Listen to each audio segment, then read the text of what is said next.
अच्छा, अब हम आ जाते हैं ची स्क्वायर पे। ठीक है, ची स्क्वायर टेस्ट जो हम करते हैं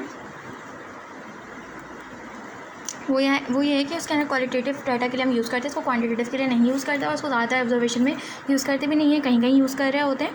ठीक है, और इसके अंदर क्या है, हमने देख लेना observe value minus expected value का स्क्वायर समीशन करके और फिर डिवाइड बाय एक्सपेक्टेड वैल्यू।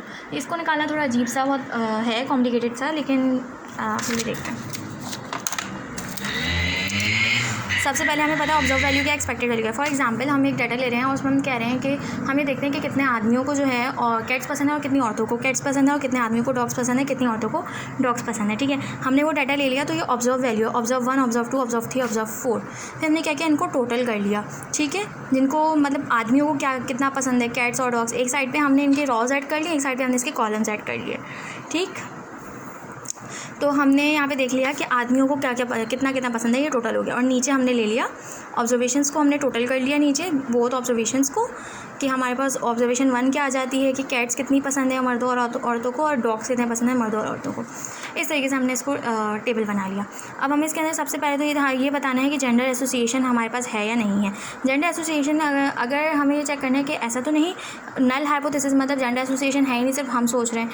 ठीक, दूसरा ये है कि हम इसको फाइंड आउट किस तरीके से करेंगे, तो हम इसकी एक्सपेक्टेड वैल्यूज़ निकालेंगे। ठीक, अब एक्सपेक्टेड वैल्यूज़ हम किस तरीके से निकालेंगे कि हमारे पास फॉर एग्जांपल जो टोटल आ रहा था, मैंने इस टोटल को कंसिडर कर लिया T1, इसको कर लिया T2 और इसको कर लिया T। अब हम क्या करेंगे, ये वाला टोटल सबसे पहले हम ऑब्जर्व वैल्यू से मल्टीप्लाई करेंगे, ये वाली, फिर करेंगे ये वाले से, तो ये आ जाएगा हमारे पास एक्सपेक्टेड वैल्यू 1। हमें 4 एक्सपेक्टेड वैल्यूज़ निकालनी है, T और T1 O1 is equals to E1। ठीक है, उसी तरीके से मैंने क्या किया, T1 को फिर इससे मल्टीप्लाई कर दिया, फिर हमारे पास ये E2 बन गया। फिर E3 निकालने के लिए मैंने T2 को इससे कर दिया, फिर E4 निकालने के लिए T2 को इससे कर दिया। ठीक, तो और इन सबको हमने डिवाइड किससे करना है, टोटल से। तो इस तरीके से हमारे पास E1, E2, E3, E4 आ जाएगा। फिर हम क्या करेंगे, हम दोबारा से एक टेबल बनाएंगे, उसके अंदर एक्सपेक्टेड वैल्यू डाल देंगे। ठीक, उसके बाद हम क्या करेंगे, फॉर्मूला अप्लाई करेंगे। फॉर्मूले में क्या करेंगे, एक हमने ये वाला टेबल देखा, इसके अंदर ऑब्जर्वेशन 1 देखी, ये ऑब्जर्वेशन 1 है, ये ऑब्जर्वेशन 2 है। और इसी तरीके से हमने देखा कि observation observation 1, observation 2, observation 3, observation 4। ठीक है, अब हम लोग क्या करेंगे, हम इनको इस तरीके से इस फॉर्मूले में अप्लाई करेंगे।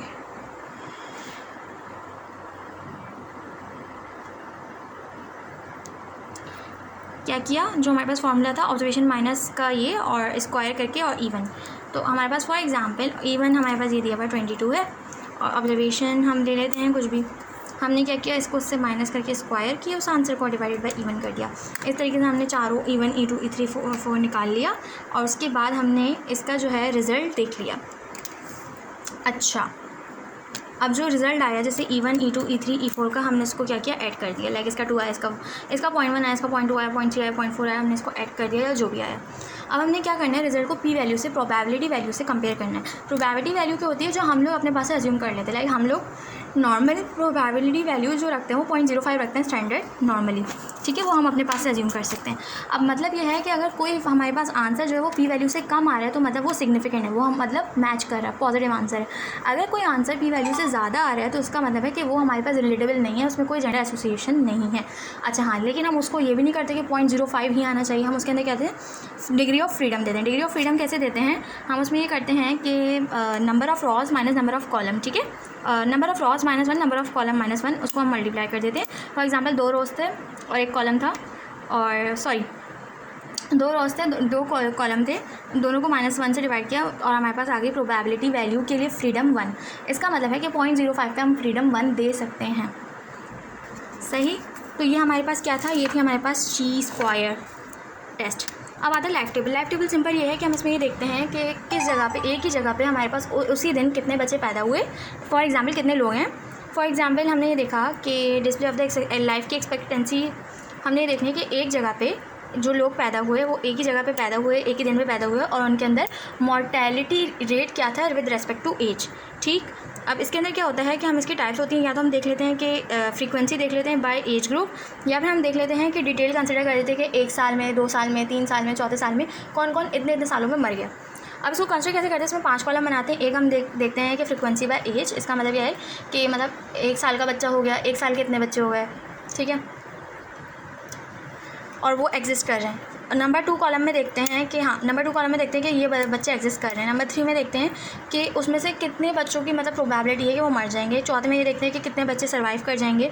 इस तरीके से हम लोग कॉलम बना रहे होते हैं। 5वें में देखते हैं कि हम क्या एक्सपेक्ट कर रहे हैं कि कितनी लाइफ एक्सपेक्टेंसी होनी चाहिए। लाइक अगर 10,000 बच्चे हैं तो उसमें से कितने बच्चे ज़िंदा रह लेंगे, कितने बच्चे मर जाएंगे, ठीक, कितने बच्चे जो हैं वो हमारे पास,